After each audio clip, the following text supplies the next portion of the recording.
ஒன்பது கோளும் ஒன்றாய் காண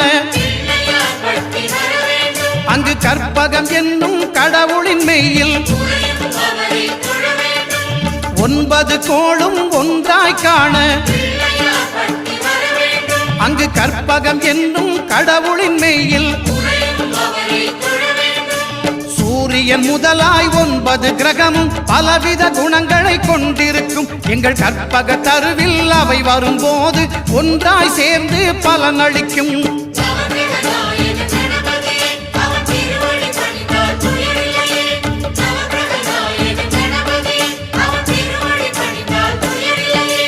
ஒன்பது கோளும் ஒன்றாய் காண